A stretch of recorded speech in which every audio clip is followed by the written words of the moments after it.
got the juice. Ha. Said I got the.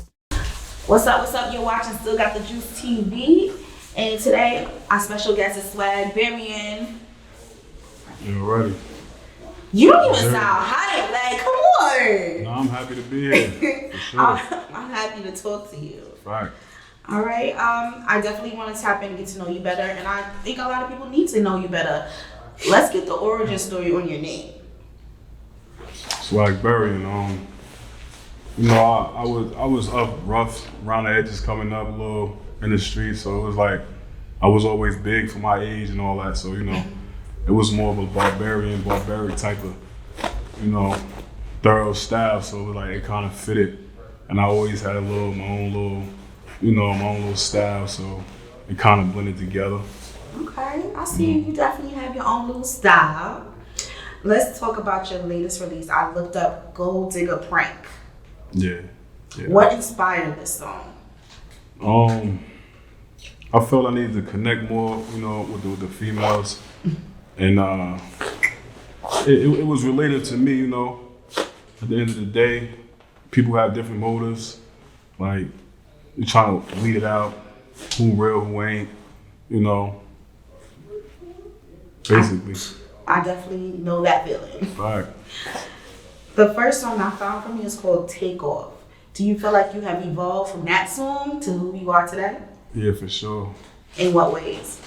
I mean, the whole ambiance of the, like, back then, I had a lot to say, you know. It's called Take Off because I was approaching my heights, you know what I mean? I was trying to change, do something more positive. So like, from then to now, tremendous growth. You know? I'm all about that. I love to see you evolve. And doing my little research, your latest visual was for Eyes for Me. Okay, yeah. Do you have any control over your visuals? Like, how did that process come together? Yeah, I really do. I do a lot of my own editing. Oh. And I'm really hands-on with everything I do as far as the music, from the art to, like I said, the editing, to my writing, everything. So that whole video was just a spur of the moment. And a lot of people like it. Came out good. It was natural, you know, it was real organic. That's what it gave me, like a day in a life type of feel. Yeah. That's what I felt. It was my birthday too, so it was something for me to do for my birthday. You know. What drew you to make music in the first place?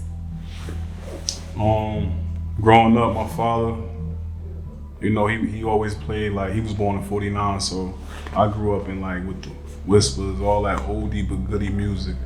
You know, I grew up with that. Then my god brother, he introduced me to, like, you know, Jay-Z, Nori, Cam, you know. So I'm more of like, I just was drawing the music. It was my getaway. It was just, it painted a picture for me. It made my imagination go and, like, gave me ideas of what I might want in life, you feel me? Okay, I definitely could agree with that. You told us something that I like we have in common. You said your favorite artist is AZ. Yeah, that's a fact. That's one of my favorite top fives. Yeah. How do you connect with somebody who, honestly, he's been the legendary sidekick rapper? Right. So how do you connect with him? I don't know. To me, he was. I ain't going. But to me, he was the better half for me. Yeah. You know what I mean, he had a lot more different styles that I felt was just more unique, and the sound, the way he put it together, it was just like, I ain't hear nothing like it. And I caught myself getting all his tapes and all that growing up, and I felt good about it because, like you said, he was more of an underdog. So, you know, a lot of people, if you know what's going on. When I was playing AZ when I was younger, you know, it was a different vibe for me. Like, I stood out, it made me different, and, you know, I learned a lot from AZ, so I'm still a big fan. You know what I mean? I'm glad he back. You know what I mean? He's still making music. Yeah. That's the beautiful part of it. Facts. I said that to say this: longevity in hip hop. Is there anything else that you want to get access to? Like, is there any entrepreneurial, like, type of situations that you want to get into? Because hip hop is a gateway to me. Yeah, for sure. Like, I definitely want to shoot my own films and start like a little I semi-started a little web series. Okay. And yeah, definitely the film. That's the segue. I'm for actually sure. surprised you didn't say fashion because you be wearing some threads. No, over there. I definitely got a passion for fashion.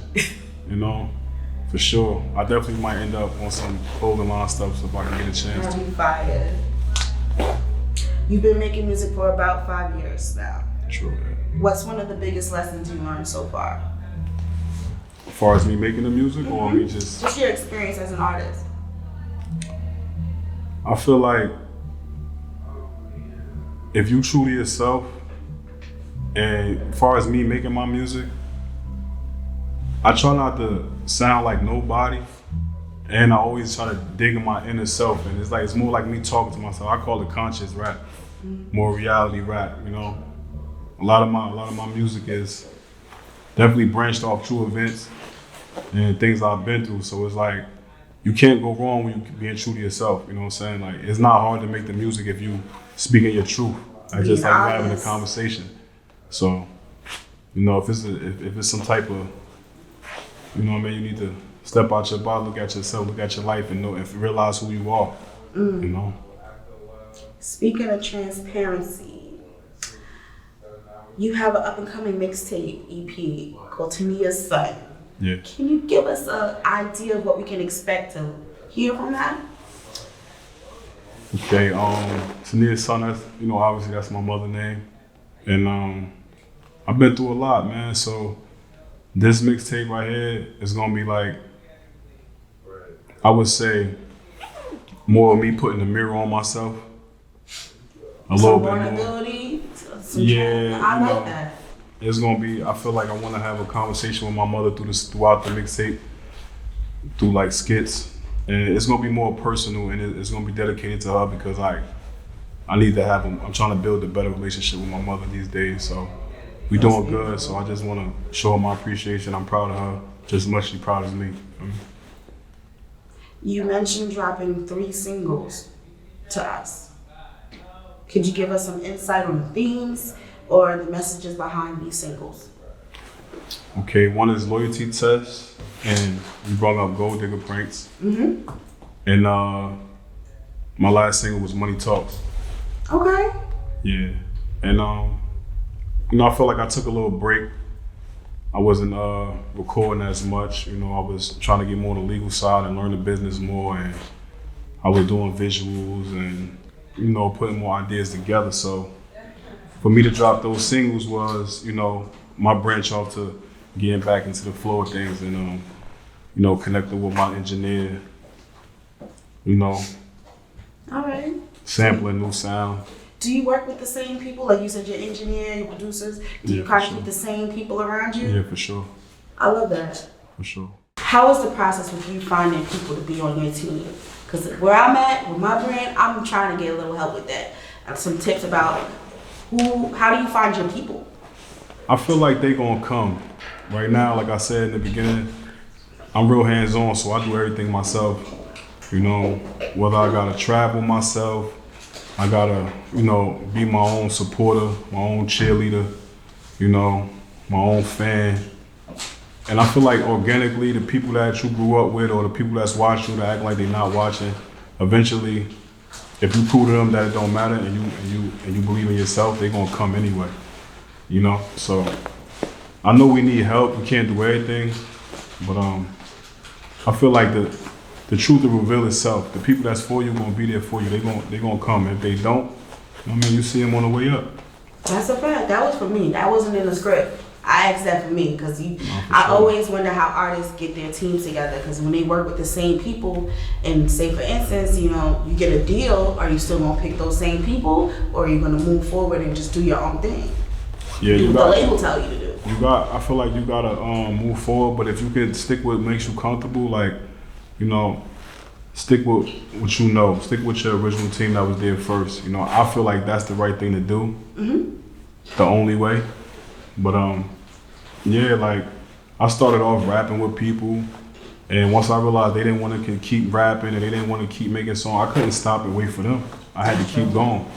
You know, so you know, it's a journey. It's a marathon. You know, people gonna show themselves. You're gonna see who really mess with you and who really don't. That's okay. You know what I mean? All the time. Well, thank you for dropping by. It was really cool to tap in with you. I'm excited for whatever you do next. Appreciate it. All right. Before I let you go, I gotta know, why do you still have the juice? Hey, man, because I like to show up and show out. You heard? Every time. You know, I practice this on the regular. You know, it's in my blood. It's in my blood, you know? Blood in, blood out, you know what I'm saying? I bleed this. I live this. It's a lifestyle, Swaggburien. Ladies and gentlemen, Swaggburien. It's a wrap.